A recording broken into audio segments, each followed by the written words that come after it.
अस्सलाम वालेकुम जी, this is me Ashfaq Isaq Satti and you can like and subscribe my channel. और बात हो रही है जी किस तरीके से अभी आगे ये सेटअप बढ़ना है। इस वक्त तक जब हम आपसे बात कर रहे हैं तो मईशत को बड़े मसाइल का सामना है जी। There are so many challenges जो कि अभी दरपेश हैं। अभी आप देख लें कि शब्बर जैदी साहब ने आज एक ट्वीट किया और वो ट्वीट ने मेरी नींदें उड़ा दी हैं, क्योंकि पहले हम बात कर रहे थे कि इन्फ्लेशन 23% पर है, लेकिन अब इन्फ्लेशन हो गई है जनाब आली कहाँ तक, कम से कम 35% तक।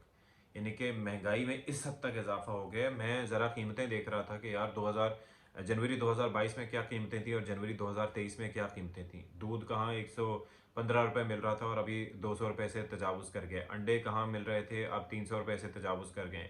खुरदनी तेल कहाँ 400 450 का मिल रहा था, अभी 500 550 से ऊपर चला गया। यानी कि गर्ज ये है कि आटे के रेट देख लें, हर चीज़ के नर्ख निकाल के, मुर्गी की कीमत जो है वो कहाँ 100 सवा सौ रुपये थी, 150 रुपये थी, अब आप देख लें कि कहाँ पर जाके पहुंच गई है। तो हर चीज़ आसमान से बातें कर रही है। अब मसला क्या है, हल क्या है इसका? हल ये है कि भाई एक तो टारगेटेड सब्सिडी की हम बात करते हैं कि टारगेटेड सब्सिडी होनी चाहिए, जो यानी कि गरीब तबके को देखभाल के उनको सब्सिडी दी जाए, राशनिंग की जाए चीज़ों की।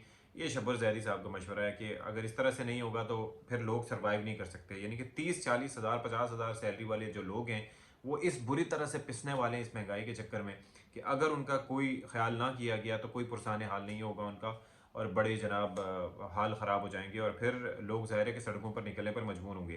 फिर दूसरा हो क्या रहा है भाई, आखिर ये चीज़ें क्यों मैनेज नहीं हो रही, आखिर एलसीज क्यों नहीं हो रही। अभी आप देख लें कि ये बात करें, आप मिफ्ता इस्माइल साहब के खिलाफ कार्रवाई करने का सोच रहे हो। खुदा का वास्ता है पहले मीशत तो संभालो। अभी तो आप लोग सियासी जोड़ तोड़ से ही नहीं निकल पा रहे हो।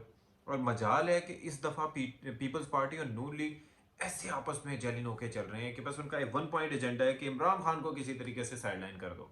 ओ भाई कर दो दिया, मीशत को तो देखो। ये तो मुल्क यहाँ पर साइडलाइन होने जा रहा है, मुल्क यहाँ पर तबाह होने जा रहा है। आप करेंगे कैसे, कैसे मैनेज करेंगे ये चीज़ें भाई? जस्ट इमेजिन, दो अभी सितंबर अक्टूबर में, सितंबर से पहले आप लोग कह रहे थे कि मिफ्ता ने मुल्क को बचा लिया डिफॉल्ट होने से, साग डराएंगे तो ये अभी चुटके बजा के सारे काम हो जाएंगे। कुछ भी नहीं हुआ। उस वक्त कहा कि हम डरते नहीं हैं, हम तो आंखें दिखाएंगे, हम ये करेंगे, हम सीधे हो जाएंगे। अब सीधे हो गए। अभी जिनेवा में गए, वहां पे प्लेजेस हुए, चलो $4 अरब लेट से मिल भी जाते हैं, $4 अरब मिल भी गए तो फिर भी हम उसी पॉइंट पे खड़े होंगे, जीरो बटा जीरो। क्यों भाई? आपने कर दिया क्या? इंटर बैंक आपने रेट जो है वो कहाँ पर मार्केट का रखा हुआ है? 228-29 को। अब जो रेमिटेंसेज आती थी, यानी कि अगर कोई मुल्क से बाहर, सपोज मेरा कोई रिश्तेदार बैठा हुआ है और वो मुल्क से बाहर से $1000 भेजता है, इंटर बैंक में उसको क्या रेट मिलेगा? यानी कि $1000 में कितने मिलेंगे उसको? मतलब 22 लाख रुपए मिलेंगे। कितने मिलेंगे? 2,20,000 रुपये मिलेंगे। कितने मिलेंगे? मतलब ये सोचने की बात है ना। मतलब कोई करोड़ों रुपए नहीं मिल जाएंगे भाई। उसका मसला ये है सारा कि इंटर बैंक में रेट्स हैं कम। यानी कि $1000 का मतलब ये है कि आप तकरीबन आपको किस तरह से रेट्स पड़ेंगे, यानी कि 228 रुपये का ये है ना, तो 228 के हिसाब से 2,28,000 रुपये आपको मिलेंगे। अब वो क्यों देगा जबकि ओपन मार्केट में, या बल्कि जो आपकी ग्रे मार्केट है उसमें आपको मिल जाएंगे वहाँ पर से तकरीबन 2,60,000 रुपये के हिसाब से या 2,70,000 रुपये के हिसाब से। तो वो 40-50 हज़ार रुपये का नुकसान क्यों करेगा भाई?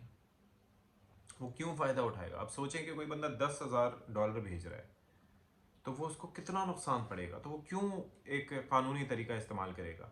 वो हवाला हुंडी क्यों नहीं इस्तेमाल करेगा? मतलब वो चाहेगा कि वो मुल्क की मैशत के लिए अपना किरदार अदा कर सके, लेकिन वो क्यों करेगा when he doesn't trust you? जब उसे पता है कि आप उसके साथ गेम कर रहे हैं, जब उसे पता है कि ये हकीकी रेट नहीं है, तो आपको एक हकीकी नर्ख जो है वो मैनेज करने पड़ेंगे भाई, वरना फ़ायदा नहीं होगा। वरना प्रॉब्लम्स ही प्रॉब्लम्स होंगी। आप ऑलरेडी नुकसान कर चुके हैं, आप अपनी रेमिटेंसीज तो देखें। और फौरी तौर पर आपके पास कोई तरीका नहीं है कि आप इकोनॉमी को अपने ग्रो कर सकें। उनके लिए भी आपको एलसीज खोलने पड़ेंगे, इन्वेस्टमेंट के चांसेस देने पड़ेंगे, लोगों को मौके देने पड़ेंगे। और नई हुकूमत भी जो आएगी उसके पास कोई सोल्यूशन नहीं होगा फौरन। They don't have any solution. नई हुकूमत किसी भी उसकी आए भाई, उनको आके लॉन्ग टर्म प्लानिंग करनी पड़ेगी। कुछ बनाएंगे तो एक्सपोर्ट करेंगे ना यार, या लोगों को भेजेंगे बैरून मुल्क, जो अनस्किल्ड वर्कर्स हैं उनको यूरोप भेजें। वो एक ऑप्शन मौजूद है, वो असफर बुखारी साहब ने एक ऑप्शन दिया था। वो बता रहे थे कि भाई यहाँ पर यूरोप में आपके पास लाखों की तादाद में लोगों की ज़रूरत है। वहाँ पर लोग जाएंगे, अनस्किल्ड वर्कर्स होंगे, वहाँ भर जाके फैक्ट्रीज में काम करेंगे, तो 1000-1500 यूरो आराम से उनको मिल जाएंगे। उनके लिए वीज़ा के इजरा के लिए अगर बात की जाए, अगर हमारी ये जो मिनिस्ट्री है फॉरेन अफेयर्स की वो थोड़ा सा एक्टिवली काम करे तो उनको वीज़ा जारी किया जाए, वो लोग जाएंगे तो जाहिर है कि वो पैसे पाकिस्तान भेजेंगे। जब पैसे पाकिस्तान भेजेंगे तो हमारे रेमिटेंसेस के मसाइल किसी हद तक कम होंगे। तो ये काफ़ी सारी चीज़ें हैं कि मतलब ये जो हमारी इकॉनमी है ये इंपोर्ट ड्रिवन से थोड़ी सी चेंज होगी। उसके अंदर हमारा फोकस करना चाहिए कि किस तरीके से हम बेटरमेंट की तरफ जा सकते हैं। तो मसाइल बहुत हैं लेकिन संजीदगी से हल की ज़रूरत है, लेकिन बज़ाहिर मुझे ये लग रहा है कि कोई भी संजीदा नहीं है। तो स्टे ट्यून फॉर मोर जी, I will get back to you soon.